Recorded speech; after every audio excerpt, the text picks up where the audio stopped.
Good morning class 8 बच्चों। आज हम लेसन 3 स्टार्ट करने जा रहे हैं, जो कि है भारत में कंपनी राज का विस्तार। कि किस तरीके से कंपनियां जो थी ईस्ट इंडिया कंपनी ने अपने राज्य को, अपनी चीज़ को फैलाया। किस तरीके से भारत में किन किन जगह पे ईस्ट इंडिया कंपनी ने अपना कब्जा कर लिया और धीरे धीरे अंग्रेज हमारे देश में धीरे धीरे फैलते चले गए। और उन्होंने क्या किया, हमारे देश को अपने हाथों में या अपने कब्जा में ले लिया। किस तरीके से जो नवाब थे, जो राजा थे, वो उनके गुलाम बनते चले गए और हम जनता भी उनके आगे विवश होकर रह गए। बच्चों आइए देखते हैं कि जिस समय अंग्रेज भारत में उत्तर पूर्वी भाग में अपने साम्राज्य का विस्तार कर रहे थे, उसी समय दक्षिण भारत के मैसूर, हैदराबाद और मराठा राज्य के शासक आपसी युद्ध में व्यस्त थे। कि जिस समय क्या था कि जो अंग्रेज थे वो पूर्वी भाग पर अपना फैला रहे थे, अपने राज्य को फैला रहे थे, उसी समय भारत के मैसूर साइड में, हैदराबाद साइड में और जो वहाँ के जो मराठा थे वो क्या कर रहे थे, आपस में राज्य को अपने बढ़ाने के लिए, अपने राज्य का विस्तार करने के लिए एक दूसरे के राज्य पर कब्जा कर रहे थे, युद्ध कर रहे थे।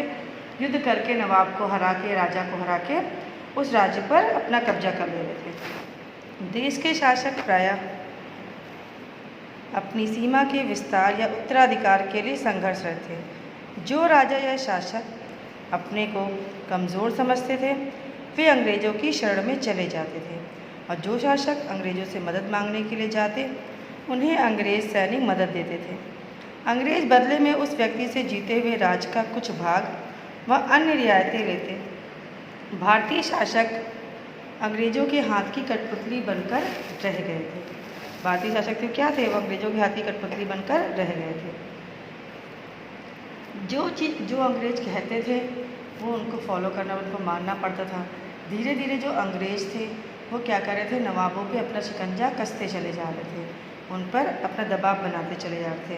तो यही कारण था कि जो लोग थे वो अंग्रेज़ों की कठपुतली बनते चले जा रहे थे। अंग्रेज़ों ने विभिन्न नीतियों के अंतर्गत, जैसे वेले जले की साजक संधि नीति, डलहौजी की विलय नीति, कुशासन का आरोप लगाकर राज्य हड़पना, युद्ध में पराजित करके शासकों से लाखों रुपए वार्षिक पेंशन लेना और फूट डालो राज करो जैसे कूटनीतियों के जरिए भारत के राज्यों को कंपनी राज में मिलाया। क्या किया, भारत के राज्यों को क्या किया, कंपनी राज में मिला लिया। ये जो अंग्रेज़ों की नीति थी कि जैसे कि आपस में युद्ध करा दिया, दो राजाओं के बीच फूट डाल दी, या ये उसकी बुराई कर रहा है, उसकी बुराई, ये तुम्हारे पर कब्जा करना चाहता है, दोनों में युद्ध हो गया, एक हार गया, एक जीत पे कब्जा कर लिया। इस तरह क्या था, ये सब इनकी नीतियाँ थी। अब मैसूर में क्या था कि विजयनगर साम्राज्य के पतन के पश्चात से ही मैसूर राज्य ने अपनी स्वाधीनता को बनाए रखा। 18वीं शताब्दी के प्रारंभ में हैदर अली ने मैसूर की सेना में एक साधारण अधिकारी के रूप में कार्य प्रारंभ किया। शीघ्र ही वह अपनी कुशाग्र बुद्धि द्वारा सेना के उच्च पद पर पहुंच गए। कुशाग्र बुद्धि मतलब अपनी तेज बुद्धि और अपने विवेक के बल पर। सन 1761 ईस्वी में उसने मैसूर राज्य पर अपना क्या कर लिया, अधिकार कर लिया। उसने बिदनूर, सुदा, सेदा, कन्नड़ और मालाबार के इलाकों को भी जीत लिया। मालाबार की जीत से हैदराबाद की सत्ता का समुद्र तट तक विस्तार हो गया। जब इसने इतने राज्यों को जीत लिया, धीरे धीरे इसका विस्तार कहाँ तक हो गया कि समुद्र तट तक इसका विस्तार हो गया। इससे क्या हुआ कि अंग्रेज़ों का आशंकित होना स्वाभाविक। उसने देखा कि हैदर अली जो था वो दिन पर दिन अपना राज्य का विस्तार करता चला जा रहा है, हम कमज़ोर पड़ते चले जा रहे हैं। वो अचंभित होने लगे और दोनों के मध्य संघर्ष अवश्याम भी था। मतलब जब फूट पड़ेगा, राज्य का विस्तार होगा, अंग्रेज सोचेंगे ये तो राज्य पे कब्जा होता चला जा रहा हमारे, तो ये तो वाजिब है कि दोनों के बीच क्या हो जाएगा, युद्ध होना तय हो जाएगा। भाई राजा चाहेगा कि हम अंग्रेज़ों पे कब्जा ना होने दें अपने राज्य का, कि हम अपने को अपने भारत का राज्य ना दें या उन पर कब्जा ना कर सकें अंग्रेज हमारा, तो हम उसके सेफ करेंगे, उसको सुरक्षित रखेंगे। अंग्रेज़ क्या सोचेंगे कि ये तो अपना राज्य बढ़ाते जा रहा है, इस पर भी उनको कब्जा करना है, तो चलो उस राजा को हरा के राज्य कब्जा कर लिया जाए। तो उसने जब देखा कि हैदर अली की शक्ति बहुत मजबूत हो रही थी, तो सन 1768 और 1762 ईस्वी के मध्य मैसूर और अंग्रेजों के मध्य 3 युद्ध हुए। पहला युद्ध था प्रथम मैसूर युद्ध। धीरे धीरे जब हैदर अली था, उसने सोचा कि हम किस तरीके से अपने राज्य को, अपने देश को बचा सकें, इसलिए वो क्या था, ये अंग्रेज़ों से युद्ध करता रहा। तो अंग्रेज़ों और हैदर अली के बीच 3 मैसूर युद्ध हुए। पहला था 1768 ईस्वी से 1769 ईस्वी तक। हैदर अली को आगे बढ़ने के रोकने के लिए अंग्रेज़ों ने हैदर अली के विरुद्ध निजाम, मराठों और कर्नाटक के नवाब का एक सम्मिलित मोर्चा बनाया, किंतु हैदर अली विचलित नहीं हुए।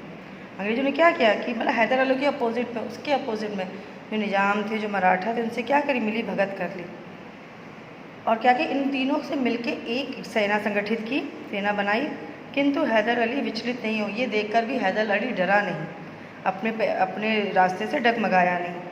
उसने मराठों को धन देकर और निजाम को प्रदेश का प्रलोभन देकर अपनी ओर मिला लिया। किस तरीके से उन लोगों को अपने आप मिलाया कि मराठों से कहा कि हम तुम्हें बहुत सारा धन देंगे यदि तुम मेरे साथ मैसूर के खिलाफ युद्ध करो। और नवाबों को क्या कहा, या उनको क्या दिया कि नवाब का कि वो निजामों को दिया कि प्रलोभन दिया किस चीज़ का, कि हम तुम्हें और सेना देंगे और पैसा देंगे और मेरे तरफ से युद्ध करो तो हम तुम्हें राजा भी बना देंगे। इसके पश्चात उसने कर्नाटक पर आक्रमण कर दिया। 1.5 वर्ष तक युद्ध होता रहा। सोचिए बच्चों कि मतलब इतना घनघोर युद्ध था कि 1.5 वर्ष तक क्या था, ये युद्ध चलता रहा। हैदर अली ने मद्रास को घेर लिया, चेन्नई को घेर लिया। 4 अप्रैल सन 1769 ईस्वी को हैदर अली तथा अंग्रेज़ों के मध्य संधि हो गई। जब देखा कि युद्ध कंटिन्यूस चलता जा रहा, दोनों तरफ की सेनाएं भी खत्म होती चली आई, शक्ति क्षीण हो रही, धन की वो नुकसान हो रहा है, तो दोनों के लिए सोचा कि चलो आपस में एक हम संधि मतलब एक समझौता कर लेते हैं।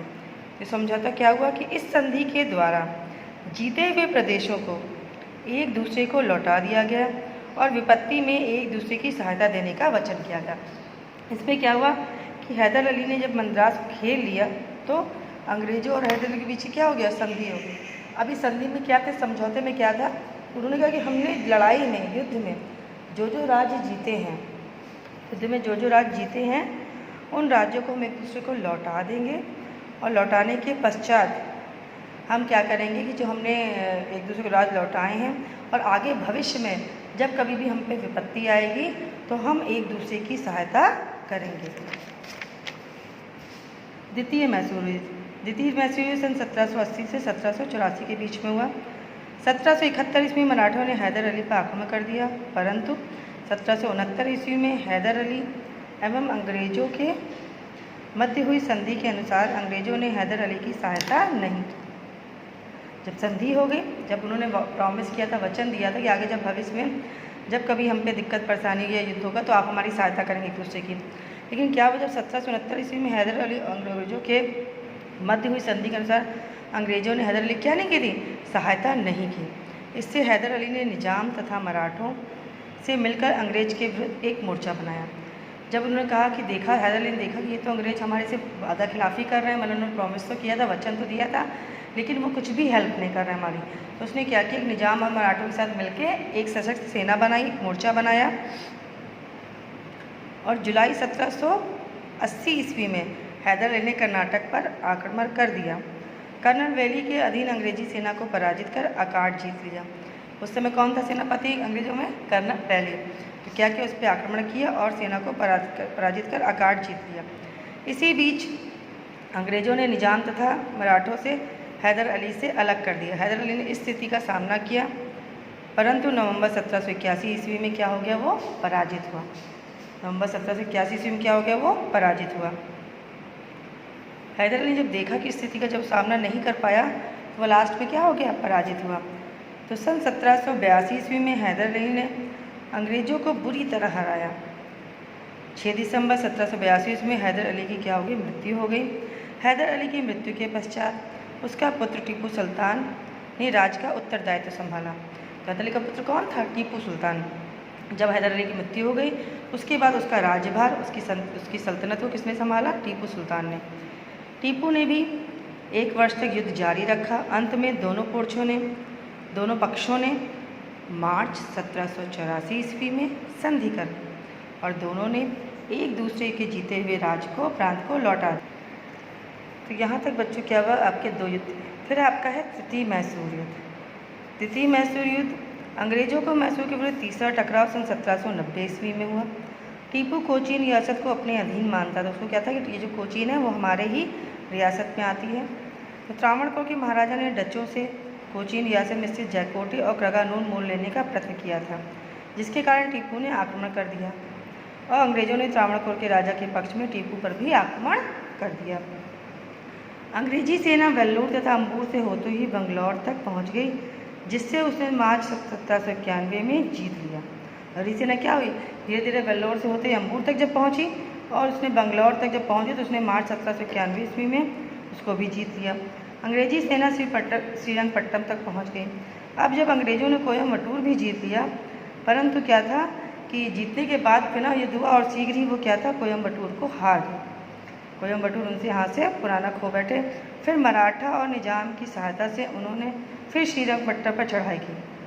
जब श्रीरंगपट्टम दोबारा चढ़ाई की, टीपू ने इसका क्या किया, विरोध किया, अगेंस्ट उसके चला गया कि नहीं, इस पर आक्रमण नहीं करो, ये राज्य मेरा है। तो अंग्रेज किसकी सहायता ली उन्होंने निजाम और मराठा की सहायता ली, उनको प्रलोभन दिया और फिर से श्रीरंगपट्टम पर चढ़ाई की। जब दोबारा इसका कड़ा विरोध किया गया, तब टीपू ने देखा कि युद्ध जारी रखना अब असंभव है, कि धीरे धीरे क्या हमारे सैनिक भी कम हो गए, हमारा धन भी कम हो गया, सैन्य शक्ति भी कमज़ोर होती जा रही है और अंग्रेजी सेना थी बहुत प्रबल थी, बहुत मजबूत थी। तो उसने सोचा कि अब हमको युद्ध कर जारी रखना बहुत असंभव है। तो उसने सन 1792 ईस्वी में श्रीरंगपट्टम की संधि कर ली। इस संधि के अनुसार उसे अपने राज्य का आधा भाग अंग्रेज़ों तथा उसके साथियों को देना पड़ा। इस संधि में क्या हुआ कि जो उसका पूरा साम्राज्य था, उस साम्राज्य का आधा भाग जो अंग्रेज़ थे और जो अंग्रेज़ की सहायता कर रहे थे, उनको देना पड़ गया। इसके अंतर्गत अंग्रेज़ों को 12 महल, डिडीगुल और मालाबार मिला। टीपू को 3 करोड़ रुपए युद्ध क्षति के रूप में भी देना पड़ा। युद्ध के इस दौर में टीपू का बहुत नुकसान हुआ, जब उसको अपना साम्राज्य देना, पैसा भी देना पड़ा, जितना भी युद्ध में नुकसान हुआ था अंग्रेज़ों का, उसको सारा पैसा चुकाना पड़ा, 3 करोड़ के लगभग। तो वह अपने राज्य को पूर्णतः समाप्त होने में बहुत कठिनाई से ही बचा पाया। उसका पूरा राज साम्राज्य समाप्त ना हो जाए, इसमें उसको क्या था, बहुत उसको कोशिश करनी पड़ी, तब जाके उसका राज थोड़ा सा संभल के आया। सन 1778 ईस्वी में भारत में लॉर्ड वेलेस्ली आया, जो कि एक साम्राज्यवादी गवर्नर जनरल था। लॉर्ड वेलेस्ली ने देसी राजाओं को अपने अधीन करने, साम्राज्य मतलब अपने राज्य के लिए, अपने प्रशासन के लिए, अपने उसके लिए बहुत उत्सुक था, बहुत वो था कि किस तरह